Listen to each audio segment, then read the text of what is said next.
The Fall of Troy. Epics are long poems that relate the deeds of a great national hero or a great national war. They often tell of a nation's early history. They may be composed, collected, and sung, chanted, or recited, narrated, for many years before they are actually written down.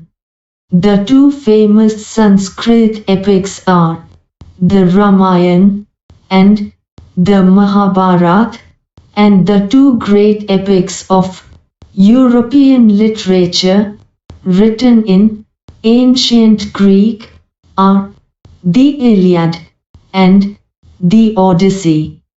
Just as in Indian literature, we go back to stories from the Ramayana and the Mahabharata, so in the literature of Western countries, they go back to the Iliad and the Odyssey. Just as children all over India know the names of stories of Ram and Sita, Yudhishthir and Arjuna and Draupadi, so children in Western countries know the names of Hector and Odysseus and Achilles and Helen of Troy, the most beautiful woman in the world, because of whom the Greek and Trojans fought for 10 long years. Nobody knows for certain who the author of these early epics is. It is thought that they arose and developed with the nation itself and were handed down from singer to singer till perhaps one great poet gave them their final form. It is believed that the Iliad and the Odyssey were composed and recited by a blind poet named Homer, who lived about 900 BCE, and who wandered from one Greek city or village to another, singing his poems to all who would receive him in their homes and give him hospitality. This wandering singer has been honored through the ages, not only in Greece, but in all Europe, as the father of European poetry. The Iliad is the story of Ilium or Troy, a rich trading city in Asia Minor, near the narrow sea that leads from the Aegean to the Black Sea. It was well situated both for commerce and agriculture. In front of the city was the sea, over which sailed the ships of Troy, carrying goods and grain. At the back rose the high peak of Mount Ida, from which flowed many rivers and streams. The valleys among the hills were well watered and fertile, with corn growing in fertile fields, and cattle feeding on the rich grass of the meadows, while sheep fed on the slopes of the hills. Round their city, the Trojans had built a strong wall, so that no enemy should attack them from the sea. The wall was so broad that people could stand and sit and walk on it. The great gates stood open, and people could go to the seashore, outside and come in, as they pleased. But in time of war, the gates would be closed, and then the city was like a strong fortress, quite safe from all attack, protected by the walls surrounding it, as well as by the hills behind. Thus, Troy was a strong city, strongly protected by its walls, and strongly defended by its brave soldiers. But all the kings and heroes of Greece had declared war against the Trojans, because Paris, a prince of Troy, had persuaded Helen, wife of a Greek king, Menelaus, to elope with him. He had brought her to Troy. The Greeks wanted to take revenge on Troy for the wrong done to Menelaus. They sailed to Troy and laid siege, obstruction, to the city.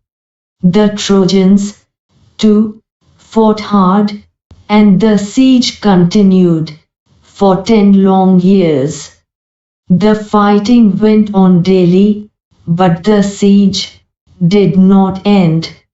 On the one hand, the Greeks could not take the city, and on the other hand, the Trojans could not force them to sail away. Every day, the Trojans came out of their gates, and the Greeks came out of their tents and ships, and the fighting went on.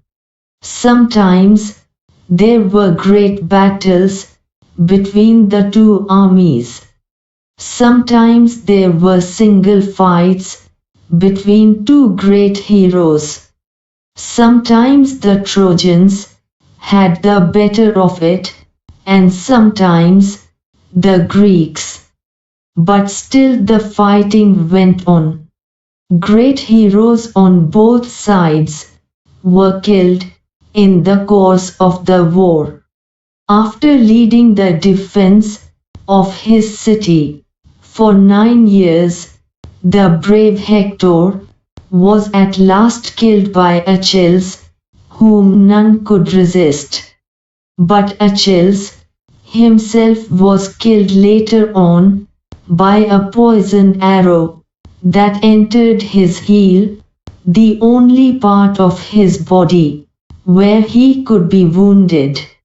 Still later, Paris himself was killed, also by a poisoned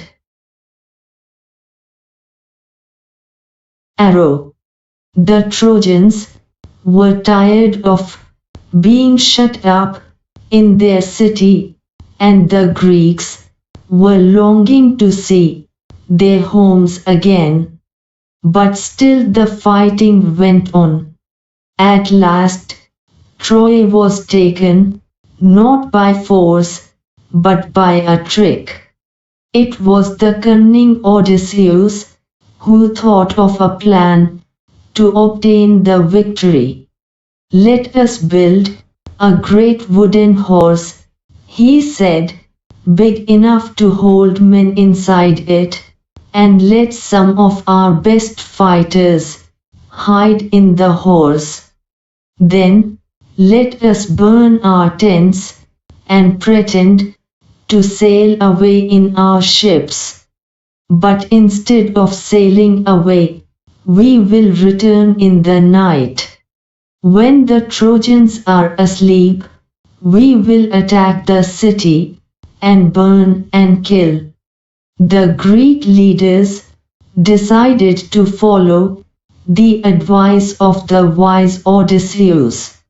So a great horse of wood was made by a skillful engineer, and the greatest heroes, Menelaus, Odysseus himself, and others entered it, the last man to go in being the architect himself, who knew the secret of opening and shutting the entrance. That evening the Greeks burned their tents and sailed away in their ships, but they did not go very far. Only one man was left behind to persuade the Trojans to drag the horse into their city. Next day, the Trojans woke up, expecting to go out and fight as they had done for the past 10 years. What delight and surprise they felt at the sight they saw on the seashore outside the walls. It seemed that the long siege was over at last. The tents had been burnt. The shore was deserted. The Greek ships had all gone. It's peace at last, they cried, and opened wide their gates and came out in large numbers on the plain, glad to be free again to go where they pleased. Then they saw on the sands the huge wooden horse. They gathered round it in astonishment, for it was indeed a wonderful piece of work. As they were wondering how the horse had been built and why it had been left behind, they found a Greek with his hands tied together lying under it. When the Trojans dragged him out, the man pretended to be very frightened of them. When he was commanded to tell them why the Greeks had gone and why they had left this horse behind, he pretended to tremble very much and refused to speak. When at last they threatened to kill him, he spoke and told them this false tale. The Greeks are tired of the long war and have sailed away in their ships, he said. But they are afraid of the long journey home too, and so they have made this horse and left it as an offering to the god of the sea. They wanted also to kill me and offer me as a sacrifice to the sea god, but I escaped and hid from them. But why did the Greeks make such a huge horse? Some of the Trojans asked. And the cunning Greek made this reply, if they had made a smaller offering, you might have taken it into your city. Then the luck would have gone to the Trojans and not to the Greeks. That is why they made it too big to go inside your gates. The Trojans were delighted to hear this. The Greeks have gone, they said, and the walls are no longer necessary. Let us make a hole in the wall and drag the horse in. Their wise priest warned them not to do so. It may be a trick that will ruin us, he said. You will bring disaster on the city if you break down the walls. But they were so excited that they paid no attention to his words. They broke down part of their strong wall in order to drag the horse in. All that day, the Trojans feasted and drank and celebrated. After all their celebrations, they went to sleep and slept soundly. But that day of rejoicing was soon followed by a night of terror and death. The Greek ships had not sailed far. As soon as they were hidden by an island, they had lowered their sails and dropped anchor and waited for the night. In the darkness, the fleet sailed back, and the leading ship, which was Agamemnon's, bore a red light high on its mast. The Greek, who was watching for the return of the fleet, crept to the wooden horse and gave the signal.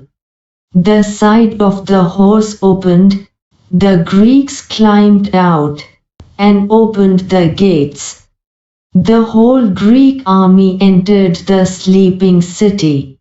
Immediately the Greeks set fire to houses and towers and palaces, and began to burn and kill. Troy was filled with the sight of leaping flames, and the sound of shouting, and the noise of weapons and the cries of weeping women. The sleeping Trojans sprang out of their beds, but they were taken by surprise. Their enemies were right inside their walls, and many of the Trojans were killed before they could put on their armor and seize their weapons. A bright light lit up the night sky as palaces and houses, temples and towers went up in flames. The Trojans fought as well as they could, but it was all in vain. Old King Priam was killed with all his brave sons. Hector's wife and his old mother and sister were carried off as slaves by the conquerors. Their fate was in contrast to Helen's when King Menelaus rushed through the city looking for her and found her in her palace. She hung her head in shame and sorrow as she faced her former husband. Her voice was choked with emotion, and she could not speak.